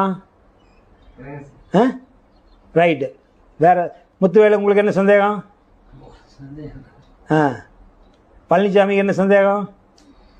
வேறு ஏதாவது நீங்கள் வேறு இதில் இந்த சீட்டையை கூட பார்த்து கேட்காதீங்க. மனசுக்குள்ளே வேறு எதாவது இருந்துச்சுன்னா கூட கேளுங்க. இது சீட்டை பார்த்துக்கிட்டே கேட்காதீங்க. இது கொஞ்சமாவது குறித்து வச்சுருக்கிறேன் கொஞ்சம் வேணும்னு. அது சீட்டுக்குள்ளே இருக்கிறது கேட்டாலும் கேளுங்க, எனக்கு ஒன்றும் தப்பு இல்லை. கோயிலுக்கு போயிட்டு வரோம். அந்த காலத்துல எங்க அப்பா அம்மா எல்லாம் சொன்னாங்க, கோயிலுக்கு போயிட்டு வந்தா காலெல்லாம் கலவாம நேரா வீட்டுக்குள்ள போகணுன்றாங்க. அது எதுனா கோயிலுக்கு போயிட்டு வந்து எதனாகனா நல்ல வைப்ரேஷன் அங்கே கிடைக்கும். கோயிலில் போயிட்டு வரீங்க, ஒரு தியான மடத்துக்கு போயிட்டு வரீங்க, ஒரு தவம் பண்ணுற இடம், தவம் ஜபம் எல்லாம் ஒன்று. ஜபம்னு சொல்லுவாங்க சில மார்க்கத்தில். ஜபம் பண்ணுறது, தியானம் பண்ணுறது, மெடிடேஷன் பண்ணுறது எல்லாம் ஒன்று தான், ஒரே வார்த்தை தான். நல்ல இடத்துக்கு போயிட்டு வந்தால் அந்த வைப்ரேஷன் கழிவிட்டு வந்துடக்கூடாதுல்ல. அதனால் அந்த ஆற்றலோடு உள்ளே வரணும். அதனால் கோயில் குளத்துக்கு போயிட்டு வந்தால் சில பேர் வைராக்கியமாக லோக்கலில் போயிட்டு வந்தால் சாப்பிடக்கூட முடியாது. ஆனால் இன்றைக்கெல்லாம் ஒத்து வராது. 3 நாள் டூர் போகிறேன், வீட்டில் வந்து சாப்பிட முடியுமா? அப்புறம் போனால் பாடி மயக்கம் போட்டு குளுக்கோஸ் சேர்த்து தான் கொண்டு வரணும். நான் எங்கேயுமே வெளியே சாப்பிட மாட்டேன்னா அதெல்லாம் ஒரு நெல் வலிக்கு தான். பெரிய அர்த்தமுள்ள இந்து மதம்னா அதில் வந்து அர்த்தம் இல்லாத எதுவுமே மூட நம்பிக்கை கிடையாது. அத்தனையிலையும் அறிவியல் இருக்குது. நாம் அறிவியலுக்குள்ளே போகிறதில்ல, அவ்வளோதான். அது நல்ல பழக்கம்தான். கோயிலுக்கு போனால் நேரடியாக வீட்டுக்கு வந்து காலை கை கழுவிட்டு போகக்கூடாது. தேவையில்லாத இடத்துக்கு போயிட்டு வந்தால் கால் கை கழுவிட்டு போகும். நான் இன்னொன்று சொல்கிறேன், நீங்கள் யோசனை பண்ணி பாருங்கள். இன்னமும் உங்களுக்கு நல்ல நண்பராக அன்பும் கருணையுமா சந்தோஷமாக நல்ல கணவன் மனைவி சந்தோஷமாக இருக்கிற வீட்டில் சொந்தக்காரர் எத்தனையோ வீடு உங்களை சுற்றி இருக்கலாம். அவங்க வீட்டுக்கு போய் ஒரு நாளைக்கு நீங்கள் போய் சாப்பிட்டு கேப்பிட்டு வாங்க சாப்பிட சொல்கிறாங்க. அதனால தான் சில பேர் சாப்பிட சொல்கிறாங்க, நீங்கள் ஒரு ரூபா சாப்பிட்டு வரீங்க. அவங்க ஏற்கனவே நல்லா இருக்கிறாங்க, சந்தோஷமாக இருக்கிற வீட்டில் நீங்கள் சாப்பிட்டு வந்தீங்களா படுத்து நல்லா தூங்குவீங்க, நிம்மதியாக நல்லா இருப்பீங்க. ஏற்கனவே புருஷன் முன்னாடி சண்டை பண்ணிக்கிட்டு அந்த குடும்பத்தில் வந்து வப்புன்னு எல்லாரும் சண்டையாக இருக்கிற வீட்டில் நீங்கள் வந்துட்டாங்களே என்னடா பண்ணுறது, தூரமாக வந்துட்டாங்களே சோறாக்கி போன்னு இந்த ஆள் வேறு சோறாக்கி சொல்கிறானே வம்பா போச்சு, அவங்க சொந்தக்காரராக போயிட்டாங்களே என்ன பண்ணுறதுன்னு சாப்பாடை நீங்கள் வழுக்க டைமாக தின்னுட்டு வந்தீங்களாலும் ஒன்றா வயிற்ற வலிக்கும். இதெல்லாம் நோட் பண்ணி பாருங்கள். இல்லைன்னா உங்களுக்கு வாந்தி வந்துடும், இல்லைன்னா குடல் பிடுங்கி வலிக்கும். ஏன்னா அவங்க நல்ல எண்ணத்தில் அவங்க சமைக்கலை, வேண்டா வெறுப்பாக சமைச்சு போட்டாங்க. சில வீட்டில் சமைச்சிட்டு வந்தால் நல்லாயிருக்கும். அதனால தான் சில பேர் என்ன பண்ணுறாங்கன்னா பொதுவாகவே நாங்கள் வெளியே சாப்பிட்றதில்லைன்னு சொன்னால் அவங்க தப்பாக நினச்சிக்குவாங்க. எனக்கு உடம்பு சரியில்லைங்க, நான் வந்து டைட்டில் இருக்கிறேங்க அப்படின்னு அவங்களுக்காக வேண்டியாவது போய் சொல்லிட்டு சாப்பிடாது. ஏன்னா அவங்க வீட்டில் சாப்பிட்டு போகணும். அந்த சாப்பிட்ற இடத்துல ஒரு புண்ணியம் பண்ணியிருக்கணும். அந்த புண்ணியம் பண்ணியிருக்கிற வீட்டில் சாப்பிட்டா தான் நல்லாயிருக்கும். கெட்ட வீட்டில் சாப்பிட்டு வந்தீங்களா நீங்கள் வீட்டுக்கு வந்து 2 பேரும் அந்த உடம்பெல்லாம் வயிற்ற வலிக்கும் சீரணாகாது. நீங்கள் நோட் பண்ணி பாருங்கள் வாழ்நாளில். சரி, வேறு 6 மாதமாக பயிற்சிக்கு வரீங்க, நிறைய சந்தேகம் கேளுங்க. சந்தேகம்தான் தெளிவு கொடுக்கும். தியானம் வந்து தெளிவு கொடுக்காது. தியானம் வந்து அமைதியை கொடுக்கும். தியானம் என்ன கொடுக்கும்? அமைதியை கொடுக்கும், தனிமையில் இருக்க சொல்லும், கூட்டத்தோடு சேர வேண்டான்னு சொல்லும். முக்தி நிலை தெரியாது, கண்ண மூடி உட்காந்துருக்க சொல்கிறேன். எது முக்தின்னு இப்போ பிரித்து கேட்டார்ல, அதனால் நீங்கள் தெளிவுபடுத்திக்கணும். வாத்தியார் வந்து புஸ்தகத்தை பள்ளிக்கூடத்தில் போனதையும் +1 புஸ்தகத்தை கொடுத்துட்றான், +2 கொடுத்துட்றான், காலேஜுக்கு இன்ஜினியர் படிக்கிறவனு கொடுத்துட்றான், டாக்டர் படிக்கிறவனு கொடுக்குறான். அவன் ஏற்கனவே 12 வருஷம் படிச்சுட்டு கூட வந்திருப்பான். புஸ்தகத்தை பிடிச்சா அந்த பையனுக்கு பித்து பிடிச்ச மாதிரி இருக்கும், டாக்டர் படிக்கிறவன் இன்ஜினியர் படிக்கிறவனு. அதை ஒர்க்காக அவர் விளக்கணும். இதுக்கு இன்னும் உதாரணம் நான் ஈஸியாக உங்களுக்கு சொல்கிறேன். இப்போ நீங்கள் சவுந்தரராஜன் பாட்டு பாடுறீங்க, எஸ்பி பாலசுப்ரமணியம் பாட்டு பாடுறீங்க, சுசீலா பாட்டு பாடுறீங்கல்ல, மைக்கில் ரேடியோவில் பாடுறீங்கல்ல, அந்த பாட்டு முதன்னு உங்களால் பாட முடியுமா? கவிஞர் எழுதி கொடுக்குறாருல, அந்த ஏத்த இறக்கத்தோட குடியில் நடியில் போட்டு உங்களால் பாட முடியுமா? முடியுமா? முடியாதல்ல. அதான் இல்லை, அந்த ஏற்கனவே என்னன்னா அப்போ ஒருத்தர் பாடி காமிச்சதுனால தான் நீங்கள் பாடுறீங்க. அந்த பாடி காமிச்சதுனால தான் உங்களால் பாட முடியுதோ இல்லையா? அந்த உங்களால் பாட முடிஞ்சாதான் நீங்கள் பாடகாரன் ஆயிடுறீங்களே, தமிழ்நாட்டுக்குள்ளே பேசும் பொருளாயிடுறீங்களே.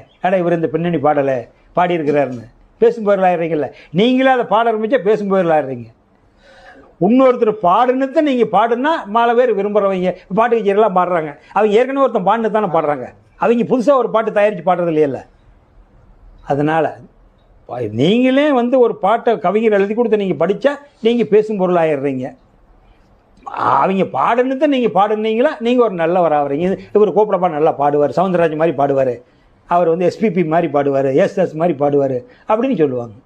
அதனால் ஒருத்தர் விளக்குனா தான் ஆன்மீக நூலே இருந்தால் கூட அது திருமந்திரமாக இருக்கட்டும். இப்போ இதே இருக்குதுன்னா இதில் ஒரு 4 பாட்டாவது நம்ம தெரிஞ்சுக்கிட்டால் தான் நமக்கு புரியும். அப்போ தான் நமக்கு விளக்கம் தெரியும்.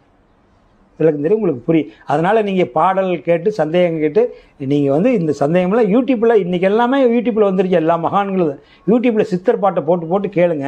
இப்போ நான் சொல்கிற விளக்கத்தையும் கொஞ்சம் ஒப்பிட்டு பார்க்கும்போது 2 ஒரு பாட்டு கேட்குற போது உங்களுக்கு ஒரு ஆன்மீக தெளிவு கிடைக்கும்.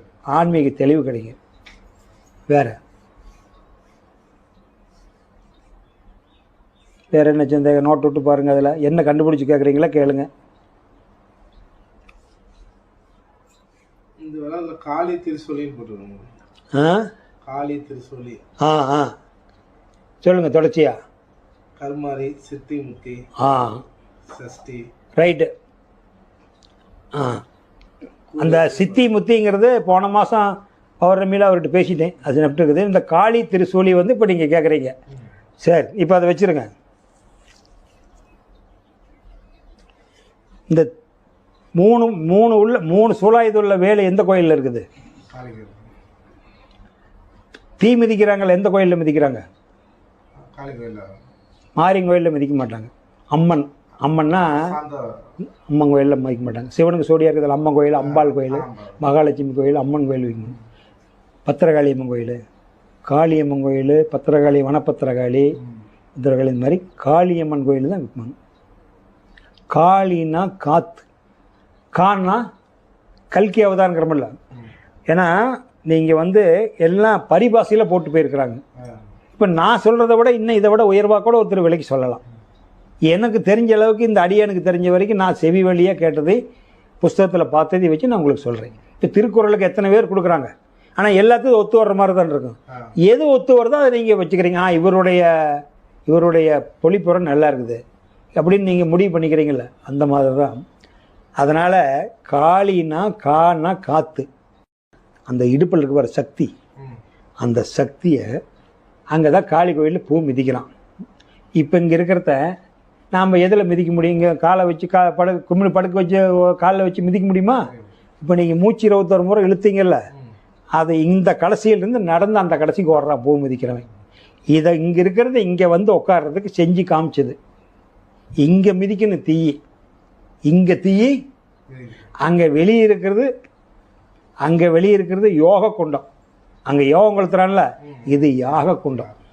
அந்த யாகம் நடத்துறான்ல, அது யாக குண்டம், இது யோக குண்டம். இது நெருப்பு, அது நெருப்பு. அது கண்ணுக்கு தெரியுது, இது கண்ணுக்கு தெரியாது. வெளியே நடத்துறது உங்களுக்கு வந்து யாக குண்டம், இது வந்து யோக குண்டம். அப்போ இங்கே இருக்கிற நெருப்பு இந்த கடைசிக்கு வர்றதுனால அவன் ஒரு 30 அடி நீளமாக போட்டு மிதிக்கிற மாதிரி காட்டுவான். அதனால தான் இப்போ இங்கே இருக்கிற பெண்ணு, இங்கே இருக்கிற சக்தியை இந்த சிவங்கிட்ட கொண்டாந்து ஒப்படைக்கணும். சிவங்கிட்ட கொண்டாந்து சேர்த்துற போது தெய்வத்தையே சேர்த்தி வச்சவனு விடுவாங்களா? தெய்வத்தை கல்யாணம் பண்ணி வச்சா அந்த பையன் விடுவாங்களா? சாதாரணமாக இருக்கிறவனை கல்யாணம் பண்ணி வச்சாவே மோதிரம் போடுறான், 10,000 பணம் கொடுக்குறான்.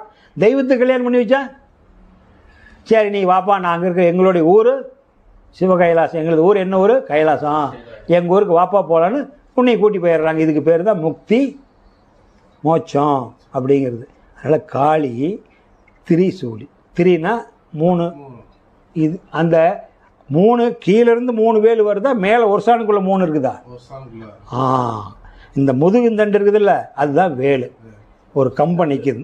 இங்கே வந்து 8 2 8 8 2 அகாரம் 8 உகாரம் 2 8 அகாரம் சேவல்.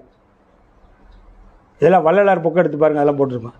8 அகாரம், எழுத்து அகாரம், பேரு அகாரம், எழுத்து 8, அதுக்கு வந்து உருவம் வந்து சேவல். இது உடல் வந்து உகாரம், இது வந்து உயிர், இது உடல் உகாரம். 2 மயில், பல வண்ணத்தில் இருக்கும், பல மனங்கள் இருக்கும், எண்ணங்கள். இது வந்து அம்மா, இது அப்பா. 8 2 இதை போட்டீங்கன்னா 8 2 10. இது நடுவாண்ட ஒன்று வருது, நடுநாடி, நடுவாண்டது வேல் வருதில்ல, இந்த 2 போகுதில்ல, இந்த திரிசூலம், அதனால் உங்கள்கிட்ட இருக்கிறதா முதுகுந்தண்டுக்கு பேர் தான் திரிசூலம். அதுதான் காளி. காளினா காற்று மூலியமா, லீனா அந்த விந்து சக்தி அதை கொண்டு வரணும். கரு மாறி, கருவை மாற்றி வைக்க. இந்த கரு இங்கேயே இருந்ததுன்னா இனப்பெருக்கம் பண்ணிக்கிட்டே இருக்கும். இங்கே இருந்தால் கருவை மாற்றி வச்சுட்டா அது இங்கே வந்துட்டா இனப்பெருக்கம் வராதே. அந்த கருவை மாற்றி வைக்கணும், அவள் தான் செய்வா. ஆண் தெய்வம் செய்ய முடியாது. பெண் தெய்வத்துக்கு தான். இந்த பெண் இருந்ததுன்னா உற்பத்தி வந்துக்கிட்டே இருக்காது. பெண்ணே ஒரு மாயங்கிறான்ல, அப்போ இந்த பெண்ணை கூட்டி கொண்டு ஆணுகிட்ட ஒப்படைச்சிட்டா குழந்தை பிறக்காது. பெண் இருக்கிற வரைக்கும் தான் இனப்பெருக்க வரும். பெண்ணு நிலைன்னு இனப்பெருக்க வருமா? அப்போ காளி காற்று மூலிமா, திரிசூலி இந்த 3 நாடி மூலிமா கரு மாற்றி வைக்கணும். அதனால தான் காளி திரிசூலி கருமாறி. திரவபதி அப்படின்னா அந்த திரவம்னா சொன்னல, அந்த விந்துக்கு உங்களுக்கு சொன்ன பார்த்தீங்களா. இப்போ நீங்கள் வாங்க, அதில் திரவபதின்னு ஒன்று இருக்குல்ல, நாடகம்லாம் கதையில் கேட்டிருப்பீங்கல்ல. அந்த திரௌபதிக்கு நாடகத்தில் உங்களுக்கு எத்தனை பேர் வாழ்க்கை துணையாக இருக்கிறாங்க? 5 பேர் ஒருத்தரை கட்டி வாழ முடியுமா? ஒரு ஆள் 5 பொண்ணை கட்டி வாழலாம். அந்த 5 பொம்பளைங்களும் இவன் தான் அப்பன்னு சொல்லலாம். புரிஞ்சுக்கிறீங்களா? இவன் தான் அப்பன்னு சொல்லலாம். அந்த பொண்ணு 5 பேர் அவனா ஒத்துக்குவானா என் பையனை? அறிவியலுக்கு ஒத்து வருமா? ஒரு ஆள் 5 பொண்ணு கட்டி வாழலாம். ஆனால் 5 பேர் ஒரு பொண்ணுக்கு வாழ முடியுமா? ஆனால் காமிக்கிறாங்கன்னா அவ்வளோ அறிவியல் இருக்குது. பதினா தெய்வம் தானே. பதினா திரவம்னா விந்து. 5 பஞ்சபூதத்தி அதுதான் ஆளுது. 5 பஞ்சபூதத்தி அதுதான் ஆளுது. சக்தி தான் ஆள்றா, பராசக்தி தான் ஆள்றா. பஞ்சபூதத்தி பராசக்தி ஆள்றாள்ல, அதுதான் அதுதான் அது அதனால் ஆள்றாங்க. அந்த மாதிரி ஆள்றாங்க. சித்தி செயல்பாடு, முக்தி மோட்சம். சித்தினா பொண்டாட்டி இல்லை. சித்தினா அது நிறைய விஷயம் போன மாதிரி டிவிலேயே கொடுத்துட்டேன். இப்போ சிம்பிளாக சித்தி என்பதுக்கு பேர் செயல்பாடு. இப்போ 108 மந்திரம் சொல்கிறாங்க. ஒரு மண்டல சித்தி பண்ணு சொல்கிறாங்கல்ல, அதை நல்லா பிரித்து சொன்னால் தான் உங்களுக்கு தெரியும். சித்தி பண்ணிட்டியாப்பா, மந்திரத்தை சித்தி பண்ணிட்டியான்னு கேட்குறாங்கல்ல. அப்போ சித்தி பண்ணிட்டானா செயல்பாடுன்னு புரிஞ்சுக்கிறீங்களா? செயல்பாடு முடிஞ்சால் என்ன, அதுக்கு பேர் என்ன? முக்தி. முக்தி மோட்சம் தானே. சித்தி என்பது செயல்பாடு, முக்தி என்பது மோட்சம். அதனால தான் சித்தி முக்தி. அங்கே அது பொண்டாட்டி கிடையாது. சித்தி முக்தினா செயல்பாடு, முக்தி. அதுதான் அது. பரவாயில்ல, விவரமாக கேட்குறீங்க. இந்த மாதிரி தான் கேட்கணும். தெளிவடைஞ்சுக்குங்க. ஐயா, உங்களுக்கு ஏதாவது சந்தேகம் இருக்குதா? சந்தேகம்லாம் நிறைய இருக்குதுங்க. பூராமே சந்தேகம் தான். சந்தேகம் இருந்தால் கேட்டு தெரிஞ்சு அதுதானே வந்திருக்கிறீங்க.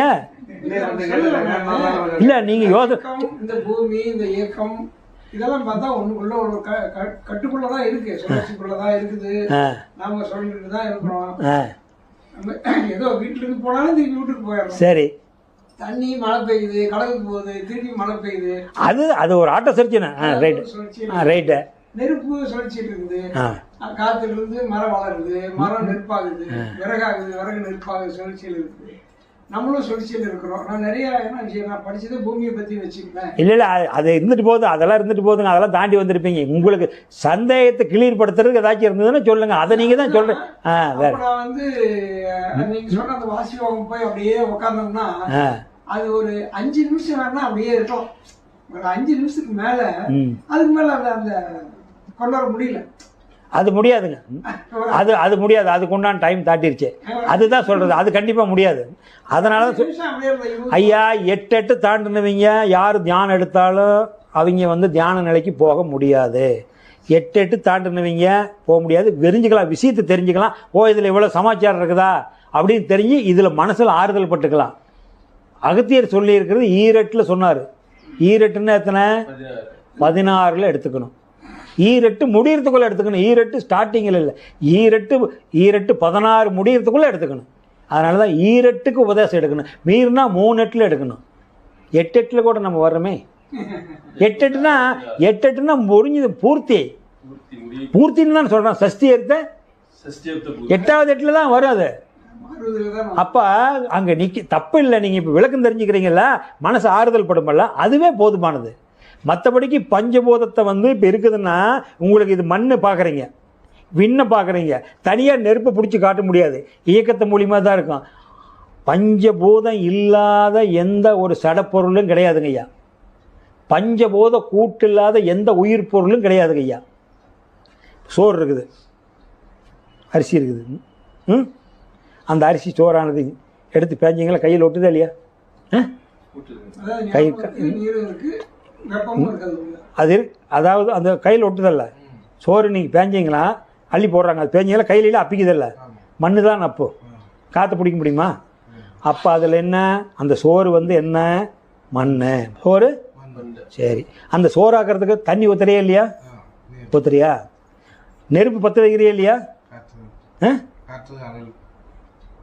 நெருப்பு ஃபஸ்ட்டு மண், அது மண் தான் அரிசி.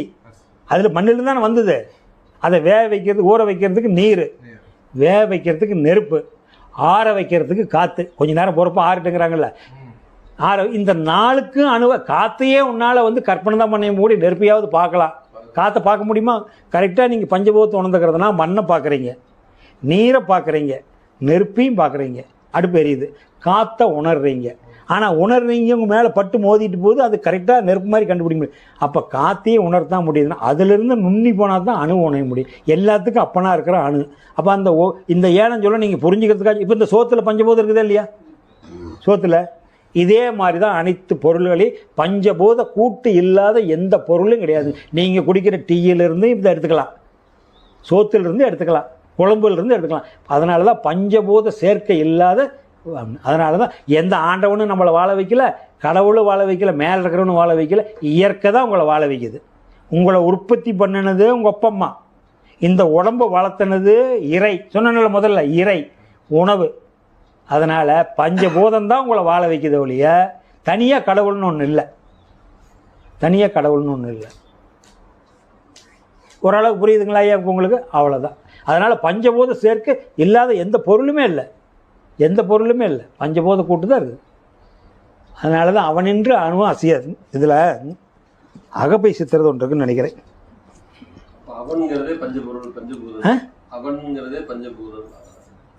அவனென்று அணுவும் அசையாது. அவன்னா ஆண்டவனுக்கு பேர் அவன். ஆண்டவனுக்கு பேர் அவன்கிற சொல்லு மட்டமான சொல்லு இல்லை. ஆமாம், ஆண்டவன் தான் எல்லாத்தையும் இயக்கிறான். ஆண்டு கொண்டு இருப்பவன். ஆண்டவங்கிற வார்த்தைக்கு என்னன்னா அதில் உங்கள் வயசு, உங்களை வயசுலாம் வித்தியாசம் இல்லை, அனுபவம் தான். உங்களுடைய அனுபவத்துக்கு தக்கவாறு, ஆராய்ச்சி தக்கவாறு அந்த ஆண்டவனுக்கு பொருள் புரியலாம். அந்த ஆண்டவன் உங்களுக்கு ஒரு மாதிரி தோன்றும், எனக்கு ஒரு மாதிரி. ஆண்டவன் நேற்று ஆண்டவனும் அவரே, இன்னைக்கு ஆண்டவனும் அவரே, நாளைக்கு ஆளப்போவனும் அவரே. இவன் மாண்டவன். இந்த மாண்டவன் அந்த ஆண்டவனை பிடிச்சிக்கணும். பிடிச்சிக்கிட்டா இவன் மாள மாட்டான். ஆண்டவனை பிடிக்காதவன் மாண்டு போயிடுவான். ஆண்டவன் போயிட்டானா மாண்டவன் ஆயிடுறான். அவ்வளோதான். ஆண்டவன் போயிட்டா மாண்டவன் ஆயிடுறான்.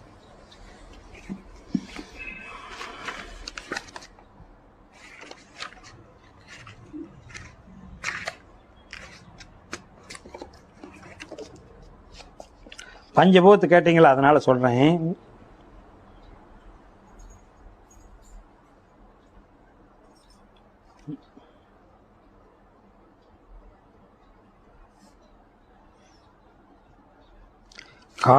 காரணமானதெல்லாம் கண்டது சொன்னேனே. காரணமானதெல்லாம் யார் காரணகர்த்தாவாக இருக்குன்னு சொல்கிறார் அகப்பை. காரணமானதெல்லாம் கண்டது சொன்னேனே. மாரணங்கள் கண்டாயோ வந்த விதங்கள் எல்லாம். அப்போ 6 தத்துவமும் ஆகமம் சொன்னதடி. 6 தத்துவமும் ஆகமம் சொன்னது. ஆகம விதிப்படி கோயில் கட்டான்னு சொல்கிறாங்கல்ல. தத்துவம் 6னா, தத்துவம்னா 6 தத்துவம்னா மூலாதாரம், சுவாதிஷ்டானம், மணிப்பூரகம், அநாதக, விசிக்தி, ஆக்னை. அதுக்கு பேர் தான் தத்துவம். அப்போ 6 தத்துவம் ஆகமம் சொன்னதடி. பிருத்திவி வெண்ணிறமே. பிருத்திவி வெண்ணிறமே பேதமை அல்லவடி. பிருத்திவின்னா நிலம். இதில் பாட்டு மட்டும்தான் இருக்கும். இப்போ நிலம்னு இதில் போடல. ஏன்னா இதுக்கு அதாவது என்ன சொல்கிறதுனா விளக்கோரம் இருக்குதுன்னு நினச்சிக்காதீங்க. வெறும் பாட்டு தான், விளக்கமெல்லாம் கிடையாது. அப்போ என்ன போட்டிருக்காருன்னா பிருத்திவி வெண்ணிறமே பேதமை அல்லவடி. இந்த மண்ணில் பேதம் இருக்குதா? உன்னை அந்த மண் ஏதாச்சும் ஊடு கட்ட வேண்டான்னு சொல்லுதா? போர் போட வேண்டான்னு சொல்லுதா? பணக்காரனை தான் அந்த இடத்துல ஊடு கட்ட சொல்லுதா? அவனை கால் வைக்க சொல்லுதா? உன்னை கால் வைக்கக்கூடாதுன்னு சொல்லுதா? பேதம் கிடையாதுல்ல. அப்போ பிருத்திவி வெண்ணிறமே பொன்னிறம். பொன்னிறமாக இருக்குல்ல, பொன்னிறமாக இருக்க. அதனால் பிருத்திவி பொன்னிறமே பேதவம் அல்லையடி. அப்போ உருவது நீரடியோ. அடுத்தது உருவது உருவம். நீர் ஒரு உருவமாக தெரியுதில்ல, அது ஒரு உருவமாக தானே தெரியுது. இப்போ சொன்னல நீர் உருவமாக தெரியுதில்ல. வட்டமாக குண்டாக்குள்ள போட்டு பார்க்குறீங்கள, குளத்தில் பார்க்குறீங்கள, நீர் உருவம். அப்போ என்ன ஆகுதுன்னா, அப்போ உருவது நீரடியோ உள்ளது வெள்ளையடி. நீர் வெள்ளையே தெரியுதில்ல. உருவமது நீரடியோ உள்ளது வெள்ளையடியோ. தேயு செம்மையடி. அப்போ திடனது கண்டாயம். தேயு பிரிதிவு அப்பு. தேயுன்னா நெருப்பு. பிரிதிவு மண்ணுங்க. பிரிதிவு அப்பு தேயு. தேயுன்னா நெருப்பு. வாயுனா தான் காற்று. பிரிதிவுனா நெருப்பு. பிரிதிவு அப்புனா நீர். அப்புனா நீர். தேயுன்னா நெருப்பு. வாயுன்னா காற்று. அப்புறம் அது ஆகாசம் 5வது. அப்போ அது சொல்கிறாரு. அப்போ என்ன சொல்கிறாருன்னா தேயு செம்மையடி. அப்போ திடனது கண்டாயோ வாயுவும் நீலமடி. வான்க அந்த வாயு காற்று மூச்சு திருப்பார்கடலேருந்து வருதில்ல மகாவிஷ்ணுவில் நீல கலர் இருக்குல்ல, நீல கலர் மகாவிஷ்ணு நீல கலர் தான் காட்டுவான். திருப்பார்கடலில் படுத்திருக்காருல்ல, உசுறு வந்து நீல கலரில் தான் இருக்கும். அதனால தான் சொல்கிறாரு. அப்போ வாயு நீலமடி வான்பொருள் கண்டாயோ, வான் நீலமடி வான் பொண்ணு. அப்போ வானம் மஞ்சள் அடி, வானம் மஞ்சள் நிறமாக பொன்னிறமாக இருக்கும். இதெல்லாம் கடந்து போனீங்கன்னா பொன்னிறமாக இருக்கும். அந்த தலையில் வந்து பொன்னிறமாக தெரியும். நான் கூட அதில் நெட்டில் போட்டிருப்பேன். ஒன்று தலையில் வந்து இப்போ துரியம் காமிச்சினால உங்களுக்கு தொட்டு இந்த துரியம் பல வருஷம் ஆச்சுன்னா இதுதான் பொன்னிறமாக இருக்குது. இதுதான் பொன்னம்பலமேடுன்னு சொல்லுவாங்க. இதுக்கு பேர் தான் பொன்னம்பலமேடு. ஐயப்பன் கோயிலுக்கு போயிருக்கிறீங்களா யாராவது? ஐயப்பன் கோயிலில் பொன்னம்பலமேடு தான் சோதி காட்டுவான். அந்த மகர ஜோதி காட்டுறவனுடைய இடத்துக்கு பேர் என்ன? பொன்னம்பலமேட்டில் தான் மகர ஜோதி காட்டுறான். பொன்னம்பலமேடு. இதுதான் மேடு, பொன்னிறமாக இருக்கும். அம்பலம்னா இடம், மேடுன்னா இது மேடு, பொன்னம்பலமாக இருக்கும். அந்த ஜோதி இங்கே பார்க்கணும், அங்கே பார்க்கக்கூடாது. பொன்னுனா பொன்னிறம்னா பொன்னிறத்தில் கிடைக்கும், மஞ்சள் நிறத்தில் தெரியுது. பொன்னம்பல மேடு மகர ஜோதி, மகர இதுதான் ஜோதி. பொன்னம்பல மேடு சிதம்பரத்தில் இருக்குதுல்ல, வள்ளல் பெருமான் சொல்கிறது பொன்னம்பலம் சிற்றம்பலம். ஆக்னை வந்து சிற்றம்பலம், துரியம் பொன்னம்பலம். சிதம்பரத்தில் 21,600 ஓடு இருக்குது. தங்க ஓடு கையவளம் அது கரெக்டாக தங்கத்தில் போட்டு அதுக்கு தகுந்த மாதிரி அது பிரிண்டு அச்சு ஊற்றி அதை போத்திருப்பான். அந்த கையவளம் எண்ணெய்ங்களா ஒரு ட்ரிப் தான் நான் போயிருக்கிறேன். எண்ணெய்ங்களா சதுரமாக நெட்லாம் பார்த்துக்கலாம். 21,600 கையவளம் ஓடு போட்டிருப்பான். அதில் அடிச்சிருக்கிறது 72,000 தங்க ஆணி. எவ்வளவு? 72,000. அந்த 21,600 ஓட்டுக்கும் 72,000 தங்க ஆணி அடிச்சிருப்பான். 72,000 நாடி நரம்பு உள்ளே இருக்குது. ஒரு நிமிஷத்துக்கு 15 மூச்சு நீங்கள் விரும்பினாலும் விரும்பாட்டி போய் வருது. ஒரு மணிக்கு 900 மூச்சு போய் வருது. ஒரு மணி நேரத்துக்கு ஒருக்கா இந்த பக்கம் அம்மா மூச்சு 900 ஓடு, அப்பா மூச்சு 900 ஓடு. இடையில ஒரு 4 நிமிஷம் நடுநாடி போகும். இந்த மூச்சு ஓடும்போது நற்பு வச்சுக்கிட்டா அது வந்து ஆணாக போயிடும். இந்த மூச்சு ஓடும்போது நற்பு வச்சுக்கிட்டா திருமந்திரத்தில் இருக்குது பெண்ணாக போயிடும். நடுமூச்சு ஓடும்போது நற்பு வச்சுக்கிட்டா அது அழியாக போயிடும். அதனால் அது இப்போ நமக்கு தேவையில்லை. உதாரணம் சொல்கிறேன். அப்போ என்ன ஆச்சுன்னா ஒரு மணிக்கு 900 மூச்சு, ஒரு நாளைக்கு 24 மணி நேரத்துக்கு 21,600 மூச்சு நீங்கள் விரும்பினாலும் விரும்பாட்டி போய் வர்றதுக்கு தான் அந்த வந்து உசுருக்கு ஆகாசத்துக்கு உசுருக்கு அடையாளமாக பொன்னம்பலமேட்டுக்கு சிதம்பரத்தில் அதை காமிக்கிறான். 21,600 மூச்சுக்கு 21,600 தங்க ஓடு, 72,000 தங்க ஆணி அதில் இருக்கும். அதுதான் அதுதான் பொன்னம்பல ஜோதி. இங்கே தான் பார்க்கணும். மகர ஜோதி அதுதான். கார்த்திகை ஜோதி அதுதான். கார்த்திகை அதையும் அங்கே தான் பார்க்கணும். அண்ணாமலை ஜோதியும் அங்கே தான் பார்க்குறோம். அண்ணாக்கு மேலே அண்ணாமலை ஜோதியும் அதுதான். அருள் பெரும் ஜோதி அதுதான். அவ்வளோதான். ஒரே இடத்துக்கு சுற்றி வரும். நீங்கள் 18 சித்திரத்து போட்டாலும் சரி, 163 நாயன்மார்கள், 27 ஆழ்வார்கள் நூலை படித்தாலும் சரி, இந்த தலையை தவிர வேறு எதுக்கும் கொடுக்க மாட்டாங்க. அவ்வளோதான். சுற்றி வரும். வேற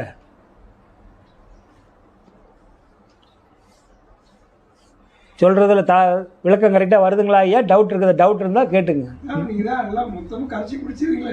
ஐயா. அப்படி இல்லைங்க, அப்படி இல்லைங்க. உங்களுக்கு விளக்கம் அதாவது வந்துங்க என்ன சொல்லுவாங்கன்னா, வயசான காலத்தில் தெரிஞ்சுக்கலாம் கூட. ஏன்னா ஒரு சின்ன வயசுலேயே தெரிஞ்சுக்கிட்டாங்கிறதுக்காக. இப்போ ஞான சம்பந்தருக்கு 6 வயசில் கிடச்சிருச்சு. திருஞான சம்பந்தருக்கு 66 வயசில் ஞானம் கிடச்சி. திருநாவுக்கரசருக்கு ஞான சம்பந்தர் 6 வயசில் ஞானம் அடைஞ்சிட்டார். நாவுக்கரசர் 66 வயசு ஆகிடுச்சு. அதனால் அது ஒன்றும் தவறு கிடையாது. வயசானவங்க கூட தெரிஞ்சுக்கிட்டால் நீங்கள் அந்த நினப்பில் இருக்கலாம். அதாவது அந்த ஓசோன் சொல்லுவார், ஞானம் என்பது கடவுள் யார் என்று அறிந்து கொள்வது அல்ல, கடவுள் அல்ல, கடவுள் இல்லை என்று உணர்ந்து கொள்வது. என்ன சொல்கிறாரு? இப்போ நான் உங்களை வந்து ஒரு ஃப்ளைட்லேயே கூட கூட்டி போகிறேன். திருவிளையாடலை பார்த்தங்களே, எல்லாம் புகைமண்டலமாக வருது, பூத கணக்கெல்லாம் உடுக்கடிச்சிக்கிட்டு இருக்குது. அந்த இடத்த காட்டுங்க ஐயா, நான் ஃப்ளைட்டுக்கு காசு போட்டுக்கிறேன்னு என்னை கூட்டி போகிறீங்கன்னு வைங்க, நான் வந்து காட்ட முடியுமா? அதெல்லாம் இந்த உடம்புல இருக்கிற உறுப்பு அவயங்களுக்கு கற்பனையாக அப்படி நமக்கு காமிச்சிருப்பாங்க. இப்படிதான் இருக்கு. அதனால் அப்புறம் சொல்லுங்கள் வேற என்ன. அதனால் உங்களுக்கு அந்த மாதிரி சொல்லுவாங்க. நம்ம எதில் சொல்லிக்கிட்டு இருந்தோம் ஐயா கிட்ட? ஓசோன் சொல்லிக்கிட்டு இருந்தோம். அதனால் உங்களுக்கு நாம் மனசை சாந்தப்படுத்திக்கணும், நல்ல எண்ணத்தை வளர்த்திக்கணும். நம்ம தமிழ்நாட்டில் உங்களுக்கெல்லாம் தெரியும், கேள்விப்பட்டிருப்பீங்க, ஔவை நடராஜர்னு ஒருத்தர் சொல்லுவாங்க. கேள்விப்பட்டிருக்கிறீங்களா? தமிழ் பேச்சாளர். எப்படி உங்களுக்கு ஔவை நடராஜரும் அந்த காலத்தில் இந்த மாப்போசி கீயாப்பாலாம் இருந்தாங்களே, திருச்சிக்காரர் கீயாப்பா விஸ்வநாதன், சிலம்பொலி செல்வர் மாப்போ சிவஞானன்னு சொல்லுவாங்க. அவங்க இல்லைன்னா நான் டிவியில் தான் பார்த்துருக்குறேன். அவர் மாப்போசினா நல்ல மீசை வச்சுருப்பார். கேட்டிருக்கிறீங்களா? நான் நேரில் யாரையும் பார்த்ததில்லை. ஆனால் அந்த ஔவை நடராஜங்கிற ஒரு அவர் அடக்காயிட்டார்னு நினைக்கிறேன். அவருடைய வாக்கியம் ஒன்று வந்தது. ஜப்பான் டூர் போயிருந்தார். ஜப்பான் டூர் போயிருக்கிறப்ப அங்கே ஜப்பானில் அதிகமாக புத்த பிச்சு சிலை தான் இருக்கும். ஆனால் அவர் இந்தியாவில் பிறந்தவர், ஜப்பானில் இருந்தவர். ஜப்பான், சைனா, டோக்கியோ அந்த பக்கம்லாம் உலக சுற்றி வாழையில் எம்ஜிஆர் படத்தில் கூட காட்டுறாள். அங்கே பூரா தங்க சிலையாக தான் இருக்கும். அதனால் பணக்கார நாளை செல்வந்தர் ஆளாச்சு. சில பூரா தங்க சிலையாக தான் இருக்குங்க. அங்கே சாமி அவர் வணங்க வர்றாங்கல்ல, அங்கே வணங்க வர்றவங்க நம்ம ஊர் மாதிரி இல்லை, காட்டில் தங்க காசு போட்டு போயிடுவாங்க. நோட்டு பணமெல்லாம் போடுறது உண்டு. அவரை சுற்றி கும்பிச்சு அங்கே தனியாக உண்டி வைக்கிறதில்ல, உண்டி வச்சு போடுறதில்ல. ஏன்னா எல்லாமே பணக்காரனாக இருக்கிறான், செல்வந்தராக இருக்கிறான். என்ன சொல் செயல் நேர்மையாக இருக்குது. அவரை ஒரு 4 சதத்துக்கு சேர கட்டம் கட்டியிருக்குது. இப்போ சிலர் இருக்குதுன்னா சிலர் சுற்றி ஒரு பாடுற மாதிரி கட்டம், ஒரு அப்புகள் மாதிரி. அங்கே எல்லாமே அவர் நின்று கும்பிட்டு காசு அப்படி கையில் அள்ளி அப்படி போட்டு போயிடுவாங்க. அவர் சிலை சுற்றி தங்க காசாக கொட்டி கிடக்குது. நான் சொல்ல பாருங்க, இவர் ஔவை நடராஜர் போயிருந்தார்ல டூர், அங்கே போய் ஒரு பொண்ணு அவருக்கு அங்கே கைடு, ஜப்பானுக்கு அந்த பொண்ணு கைடு வச்சுக்கிச்சு. அப்போ கைடு வச்சுக்கிச்சா, அந்த கைடு வச்சுக்கும்படி என்ன ஆகி போச்சுன்னா, இவர் பார்த்துட்டு என்ன பூரா தங்க காசாக இருக்குதாம்மா. ஆமாங்க, இங்கெல்லாம் பிரார்த்தனைக்கு அப்படி தான் போட்டு போவாங்கன்னாரு. என்ன சொல்கிறாரு? ஏங்க இதெல்லாம் அரைச்சி அள்ளிக்கிட்டு போயிட்டா? என்ன சொல்கிறாரு அந்த பொண்ணு? ஐயா என்னை மன்னிச்சிருங்க, நான் உங்களுக்கு கைடாக வர முடியாது, நீங்கள் வேற ஒருத்தர் சேர்த்திக்கிங்க. மன்னிச்சுங்க, உங்களுக்கு நான் கைடாக என்னம்மா எதுக்கு வரலைங்கிற, என்ன கோச்சிக்கிறேன், என்ன யாராச்சும் அள்ளிட்டு போயிட்டாங்கிற என்ன வார்த்தை சொல்கிறீங்க? எப்படிங்க உங்களுக்கு இந்த வார்த்தை வந்தது? இந்த இடத்துல நீ மன்னிச்சிருமா, கோச்சிக்காதீங்கன்னு அந்த பொண்ணுக்கிட்ட எனக்கு பேத்தி மாதிரி இருக்குதுங்கிறாரு அவர். அதுக்கிட்ட சாரி கேட்டுட்டு அப்புறம் நான் வானேன், அப்புறமா சுற்றி காமிச்சதுங்கிறாரு. அந்த காசை அள்ளிட்டு போவாங்களா அவங்க? தங்க காசாக குமிஞ்சு கிடக்குது. என்ன அப்படி வேணும் நம்மளுதில் நம்ம எடுக்கக்கூடாது. அதுக்கு பேர வள்ளுவர் என்ன சொல்லியிருக்கிறாரு? உசுறுகொல்லி. என்ன சொல்லியிருக்கிறாரு? வள்ளுவர் வாசியும் ஊர்லேருந்து இன்னொரு ஊருக்கு போய்கிட்டு இருக்கிறாங்க, சிவனையன்னு போயிட்டு இருக்கிறாங்க. புதையில் ஒன்று கிடக்குது, மூட்டை கிடக்குது, காலில் தடுப்ப புதையில் கிடக்குது.